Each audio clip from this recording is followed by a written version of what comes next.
فلسطینی مسلمانوں پر ہونے والے مظالم کے رد عمل کے اوپر پوری امت مسلمہ اور بالخصوص پاکستانی مسلمان شدید غم اور غصے میں مبتلا ہیں، اور فلسطینی بھائیوں سے اظہار یکجہتی کے لیے فلسطینی بھائیوں کی اسرائیل کے مقابلے میں مدد کے لیے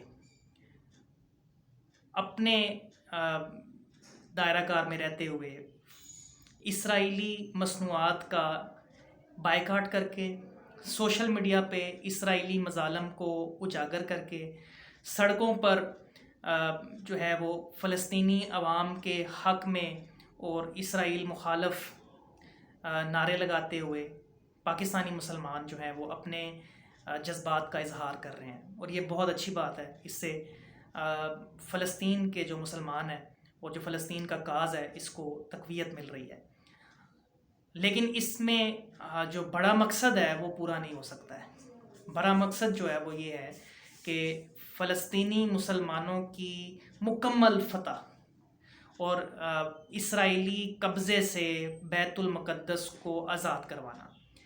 اس بڑے مقصد کے لیے کچھ بڑے اقدام بھی کرنا ضروری ہیں۔ یہ سارے اقدام جو عوام کر رہی ہے یہ قابل تحسین ہے، یہ قابل تعریف ہیں، اور ان کی اپنی اہمیت بھی ہے اور ان کا فائدہ بھی ہے، لیکن اس سے بڑھ کے اور کیا کیا جا سکتا ہے؟ قانون کے دائرے میں رہتے ہوئے، کیونکہ عوام کی بات ہو رہی ہے تو عوام تو ظاہر ہے کہ قانون کے دائرے میں رہتے ہوئے ایک طریقے کے ساتھ ہی اپنا احتجاج جو ہے اس کو ریکارڈ کروا سکتے ہیں، اور جو عوام اس وقت کر رہی ہے یہ بھی قابل تحسین ہے۔ اس سے پتہ چلتا ہے کہ مسلمان جو ہیں وہ ان کے اندر غیرت ایمانی زندہ ہے، اور فلسطینی مسلمانوں کے لیے ہم پریشان ہیں۔ اچھا، جو طریقہ میں آپ کے ساتھ شیئر کرنے جا رہا ہوں بہت آسان طریقہ ہے، اس میں اصل میں پریکٹیکلی کچھ بھی نہیں کرنا ہے۔ اس میں سب سے بڑی جو آسانی ہے وہ یہی ہے کہ آپ کو پریکٹیکلی کچھ نہیں کرنا۔ ویسے تو مسلمان عملی طور پر اس وقت جہاد کرنے کے لیے تیار ہیں، صرف یہ ہے کہ کیونکہ ہم اس کا اختیار نہیں رکھتے ہیں، یہ کام ریاست کا ہے، اس لیے عوام جو ہے وہ عملی طور پر اس میں کچھ کر نہیں سکتے ہیں، اور یہ ظاہر سی بات ہے کہ اس میں عوام کی کوئی اس میں غلطی نہیں ہے۔ جو ہم قانون کے دائرے میں رہ کے کر سکتے ہیں وہ کر رہے ہیں، آئندہ بھی کریں گے۔ تو قانونی دائرے میں رہتے ہوئے ہم کس طرح سے جو ہے وہ فلسطین کے کاز کو حمایت کر سکتے ہیں، اس کے لیے بہت آسان طریقہ جو میں آپ کے ساتھ شیئر کر رہا ہوں اس کو آپ کریں، لیکن ہونا یہ چاہیے کہ بڑے منظم طریقے سے ہو۔ اگر یہ منظم طریقے سے ہوگا اور اگر یہ اجتماعی طور پہ ہوگا تو پھر اس کا فائدہ ہوگا۔ کرنا صرف یہ ہے آپ نے کہ جتنے بھی پاکستانی ہیں آپ نے جس بھی بینک میں پیسے جمع کروائے ہوئے ہیں، جہاں پہ بھی آپ کا اکاؤنٹ ہے، چاہے وہ کوئی بھی بینک ہے، چاہے اسلامی بینک ہے یا وہ سودی بینک ہے، اس سے بھی فرق نہیں پڑتا، چاہے وہ کرنٹ اکاؤنٹ ہے یا وہ سیونگ اکاؤنٹ ہے، کوئی بھی اکاؤنٹ ہے کسی بھی بینک میں ہے، آپ نے صرف یہ کرنا ہے کہ آپ نے کلیکٹیولی پوری عوام نے سب نے یہ کرنا ہے کہ آپ یہ کریں کہ آپ اپنے پیسے جو ہیں بینک میں جو آپ نے جمع کروائے ہیں وہ آپ وڈرا کروا لیں۔ وڈرا کروانے کے لیے آپ چیک لکھ دیں، وڈرا نہ کروائیں۔ میں نے آپ سے کہا کہ آپ نے پریکٹیکلی کچھ نہیں کرنا ہے، صرف آپ نے ایک ایکٹ کرنا ہے۔ آپ صرف چیک لکھ دیں، جتنی بھی اماؤنٹ آپ کے اکاؤنٹ میں پڑی ہے، جتنے بھی آپ کے اکاؤنٹ ہیں، آپ بینک کو ایک چیک لکھ دیں کہ ہماری رقم ہمیں جو ہے وہ وڈرا کرنی ہے۔ اب اس سے ہوگا کیا؟ میں آپ کو بینکنگ سسٹم تھوڑا سا آپ کو میں اس کا بتاؤں کہ بینکنگ سسٹم کس طرح سے جو ہے وہ کام کرتا ہے۔ بینکس جو ہیں وہ عوام سے ڈپازٹ لیتے ہیں، یعنی رقم بینکس جو ہے وہ عوام سے وصول کرتے ہیں، اور پھر وہ رقم جو ہے جو عوام نے بینک میں جمع کروائی ہے، جیسے عام طور پہ لوگ سمجھتے ہیں کہ بینک میں محفوظ ہے، وہ بینک میں محفوظ نہیں ہوتی ہے۔ بینک اس رقم کو اپنے پاس نہیں رکھتا، بینک اس رقم کو مختلف جو کاروبار ہیں اس میں انویسٹ کر دیتا ہے۔ اس کا مطلب یہ ہے کہ جو پیسے آپ نے بینک میں جمع کروائے تھے وہ بینک میں جمع نہیں ہوئے، وہ پیسے جو ہیں بینک نے آگے کہیں پہ کاروبار میں لگا دیے ہوئے ہیں۔ کتنے پیسے بینک نے اپنے پاس رکھے ہوئے ہیں، کتنے پیسے بینک نے جمع کروا دیے ہوئے ہیں، اس کے لیے ایک ٹرم یوز ہوتی ہے جسے کہتے ہیں cash reserve ratio. Cash reserve ratio کیا ہے؟ سادہ الفاظ میں اسٹیٹ بینک آف پاکستان جو ہے، جو مرکزی بینک ہے، وہ تمام کمرشل بینکس کو، کمرشل بینک وہ ہیں جس میں عوام نے اپنے بینک اکاؤنٹ اوپن کرائے ہوتے ہیں، ان کمرشل بینکس کو اسٹیٹ بینک آف پاکستان نے یہ ہدایات دے رکھی ہیں کہ آپ نے کچھ پرسنٹیج ڈپازٹ کی، کچھ پرسنٹیج اپنے پاس رکھنی ہے کیش کی صورت میں، تاکہ جو لوگ کیش وڈرا کروانے کے لیے آئیں ان کو آپ جو ہے وہ فنڈز آپ کے پاس اویلیبل ہوں اور آپ ان کو کیش دے سکیں۔ اور یہ جو کیش ریزرو ریشو ہے یہ بڑی نامنل سی ہوتی ہے، 10% سے بھی کم ہے۔ پاکستان میں اس وقت کیش ریزرو ریشو 10% سے بھی کم ہے۔ اس کا مطلب ہے کہ کلیکٹیولی پاکستانی عوام نے بینکنگ سیکٹر میں جتنا پیسہ جمع کروا رکھا ہے اس کا 90% بینکس کے پاس نہیں ہے۔ بینکس نے اس رقم کو جو ہے مختلف کاروبار میں انویسٹ کر رکھا ہے اور وہ پیسے بینک کے پاس نہیں ہیں۔ اگر ایک ہی وقت میں ایک ساتھ بہت سے لوگ، لاکھوں کی تعداد میں لوگ جو ہیں وہ بینک سے وڈرا کرنے کے لیے، اپنی رقم وڈرا کرنے کے لیے چیک لکھ دیتے ہیں، تو اس کا نتیجہ کیا ہوگا؟ اس کا نتیجہ یہ ہوگا کہ بینکس جو ہیں وہ ڈیفالٹ کر جائیں گے، بینکس جو ہیں وہ بینک کرپٹ ہو جائیں گے، کیونکہ جب کوئی بینک اپنے ڈپازیٹر کی رقم واپس کرنے کے قابل نہیں ہوتا تو پھر وہ بینک جو ہے وہ ڈیفالٹ کر جاتا ہے۔ اب اس سے یہ ہوگا کہ جب پورے پاکستان کے تمام کمرشل بینکس ڈیفالٹ کر جائیں گے، اور یہ کیا ہوا ہے، آپ نے صرف چیک آپ نے دیا ہے، آپ نے صرف مطالبہ کیا ہے کہ ہماری رقم واپس کر دی جائے، ہم اپنے اکاؤنٹ سے رقم نکلوانا چاہتے ہیں، آپ نے نکلوائی نہیں ہے رقم، آپ نے صرف کہا ہے کہ میری رقم مجھے واپس دیں۔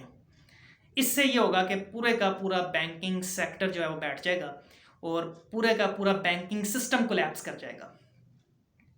اب بینکنگ سسٹم کو جو چلانے والا اور جو اس کو سپروائز کرنے والا ادارہ ہے، وہ تمام کمرشل بینکس کو جو سپروائز کرتا ہے، جو اس کے اوپر اتھارٹی ہے، وہ اسٹیٹ بینک آف پاکستان ہے، سینٹرل بینک جسے کہتے ہیں۔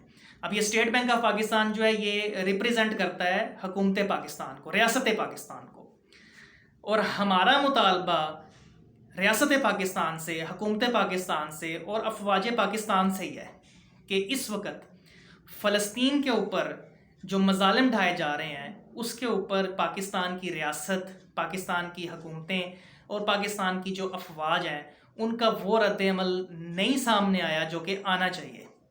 ہم نے جو پاکستان ایک کیونکہ ایٹمی قوت ہے، تو یہ ایٹمی قوت کیسے بنا ہے؟ پاکستان کے عوام کے پیسے سے بنا ہے۔ پاکستان کی فوج دنیا کی بہترین فوج ہے، طاقتور فوج ہے۔ یہ بہترین اور طاقتور فوج جو ہے اس کو فائنینس کون کرتا ہے؟ پاکستانی عوام کے ٹیکس کے پیسے سے جو فوج ہے اس کو فائنینس کیا جاتا ہے، اور یہ جو طاقتور فوج بنی ہے یہ پاکستان کے ٹیکس کے پیسے سے ہی جو ہے وہ طاقتور بنی ہے۔ اب ہمارا مطالبہ ان سے یہی ہے کہ اس وقت جس طرح سے فلسطین میں مسلمانوں کے اوپر مظالم ڈھائے جا رہے ہیں، سینکڑوں معصوم بچے شہید ہو چکے ہیں، سینکڑوں معصوم بچے، دودھ پیتے بچے شہید ہو چکے ہیں، ملبے کے نیچے بچوں کی جو ہے وہ بچے، زخمی بچے دبے ہوئے ہیں، اور یہ سارے مناظر سوشل میڈیا پہ سب نے دیکھے ہیں۔ یہ مظالم جو ہیں وہ ہمارے سامنے ہیں، معصوم بچے جو ہیں ان کے جو ہے وہ پھٹے ہوئے لاشیں ہم نے دیکھے ہیں، کٹے پھٹے لاشیں دیکھے ہیں بچوں کے، اور یہ سب مناظر ہم دیکھ چکے ہیں۔ اور اس میں ہمارا مطالبہ جو ریاست پاکستان سے ہے یا افواج پاکستان سے، وہ یہی ہے کہ پاکستان کی فوج جو ایک بہترین فوج ہے اور ایٹمی قوت ہے پاکستان، تو فلسطینی بھائیوں کی مدد کرنے کے لیے ہمیں اس قوت کا استعمال کرنا چاہیے۔ یہ جو ایٹمی قوت ہے، یہ جو میزائل ہیں، یہ جو آپ کے پاس F-16 ہے، یہ جو آپ کے پاس دنیا کی بہترین ایئر فورس ہے، یہ جو دنیا کی بہترین ISI آپ کے پاس جو سیکرٹ ایجنسی ہے، اور جو دنیا کی بہترین ذہن آپ کے پاس ہے، اگر آپ اپنے فلسطینی بھائیوں کی اور معصوم بچوں کی اس وقت مدد نہیں کرتے ہیں تو یہ کس کام کے ہیں؟ تو ہمارا یہ بینکس سے جو پیسے نکلوانے والا جو میں آپ کو کہہ رہا ہوں کہ یہ ٹیکٹس ہے، اس کا کیا فائدہ ہوگا؟ فائدہ یہ ہوگا کہ اس سے ریاست کے اوپر ایک دباؤ آئے گا۔ یہ کبھی بھی نہیں چاہیں گے کہ پاکستان کا بینکنگ سسٹم کولیپس کر جائے، یہ کبھی بھی نہیں چاہیں گے کہ پاکستان کے عوام جو ہیں وہ اس طرح سے مطالبہ لے کے نکلیں کہ ہمارے پیسے ہمیں واپس کیے جائیں، کیونکہ یہ ریاست کے اوپر ان کا ایک اس چیز کا اظہار ہوگا کہ ریاست پہ ان کو ٹرسٹ نہیں ہے، اور واقعی ہمیں نہیں ہے۔ ہمیں ایسی ریاست کے اوپر ٹرسٹ نہیں ہے جو ہمارے فلسطینی مسلمان معصوم بچوں کی جو ہے وہ حفاظت نہیں کر سکتے اور اس کا دفاع نہیں کر سکتے۔ اچھا، میں اس کو پھر مزید اس کی وضاحت کرتا ہوں۔ دیکھیں، جب آپ کمرشل بینکس کو ڈیفالٹ کی طرف لے جائیں گے تو جو مرکزی بینک ہے، جو اسٹیٹ بینک آف پاکستان ہے، سارا پریشر اس کے اوپر آ جائے گا. اور اسٹیٹ بینک آف پاکستان جو ہے، اگرچہ کہ یہ ریاست پاکستان کی نمائندگی کرتا ہے، لیکن ریاست پاکستان سے زیادہ گراؤنڈ ریالٹی یہ ہے کہ ریاست پاکستان سے زیادہ اس وقت اسٹیٹ بینک آف پاکستان جو ہے نمائندہ بن چکا ہے آئی ایم ایف کا. آئی ایم ایف کا جو ہے وہ یہ ایک ریپریزنٹیٹیو ہے پاکستان میں، اور آئی ایم ایف کی پالیسیز اسٹیٹ بینک کے تھرو پاکستان میں نافذ کی جا رہی ہیں. جو پاکستان کا اسٹیٹ بینک کا گورنر ہے وہ ڈائریکٹ رپورٹ کرتا ہے آئی ایم ایف کو. یہ سب چیزیں جو ہیں وہ خبروں میں آ چکی ہیں، اور یہ کوئی متس نہیں ہے، یہ بالکل ریالٹی ہے، اور یہ چیزیں عوام کے سامنے آ چکی ہیں، عوام کو اس کا پتہ ہے. ہوگا یہ کہ جب آپ کا بینکنگ سیکٹر اس کولیپس کے خطرے سے دوچار ہوگا تو یہ بات صرف ایک بینک کی حد تک نہیں رہے گی، یا پورے پاکستانی بینکنگ سسٹم کی حد تک، یا سینٹرل بینک یا ریاست پاکستان کی حد تک نہیں رہے گی، بلکہ اس سے وہ آئی ایم ایف جو کہ اصل میں ایجنٹ ہے، کرندہ ہے اسرائیل کا اور امریکہ کا، وہ بھی متاثر ہوگا. ان کا پاکستان سے کنٹرول ختم ہو جائے گا. آئی ایم ایف پاکستان میں جتنی بھی اس وقت اپنی پالیسیز امپلیمنٹ کروا رہا ہے وہ اسٹیٹ بینک آف پاکستان کے تھرو کروا رہا ہے. تو جب state bank of Pakistan crisis میں آئے گا تو آئی ایم ایف بھی کرائسس میں آئے گا. اور آئی ایم ایف جب کرائسس میں آئے گا، اور ظاہری سی بات ہے، میں نے آپ کو بتایا، آپ اس کو گوگل کر کے دیکھ لیں، بہت آسان ہے. Bretton Wood agreement, second world war اور اسرائیل کا قیام، یہ سب چیزوں کو آپ گوگل کریں، آپ کو ساری کہانی سمجھ میں آ جائے گی کہ آئی ایم ایف کیا ہے. سیکنڈ ورلڈ وار میں جو ہے وہ جب اس کا اختتام ہوا تو اس ادارے کو بنایا گیا، ورلڈ بینک کو بنایا گیا. اس کے بعد اسرائیل کی جو ناجائز ریاست ہے اس کا قیام وجود میں آیا. یہ سارا جو ایک ان کے درمیان لنک ہے وہ آپ کو سمجھ میں آ جائے گا. آپ اس کو گوگل کریں، یہ بہت آسان ہے اس کو سمجھنا. تو میں دوبارہ سے اپنی بات کو سمرائز کر رہا ہوں. جہاں پہ آپ اس وقت میک ڈونلڈس کا اور بہت ساری جو اسرائیلی پروڈکٹس ہیں، یہودی پروڈکٹس ہیں، ان کا بائیکاٹ کر رہے ہیں، جو کہ ایک بہت اچھا عمل ہے. یہ اس سے بھی زیادہ افیکٹو ہوگا، اس کی سگنیفیکنس اس سے بہت زیادہ ہے کہ آپ اپنے جو اکاؤنٹس ہیں اس میں جو آپ کی رقم جمع ہوئی ہے، آپ اپنے بینک سے صرف یہ مطالبہ کر رہے ہیں، ایک چیک لکھ کے دے رہے ہیں کہ مجھے میری رقم واپس چاہیے، میں اس کو وڈرا کرانا چاہتا ہوں. اس ایک عمل کا جب یہ عمل کولیکٹیولی ہوگا، پوری قوم کرے گی، اس کا جو امپیکٹ ہے وہ بہت دور تک جائے گا. ہوگا یہ کہ الٹیمیٹلی یہ جو قوتیں ہیں ان کو آپ کے ساتھ نیگوشیٹ کرنا پڑے گا. اور جب یہ آپ کے ساتھ نیگوشیٹ کریں گی، اور کیونکہ نیگوسیشن پاور آپ کے ہاتھ میں ہوگی، تو یہ آپ پوری گیم چینج کر دیں گے.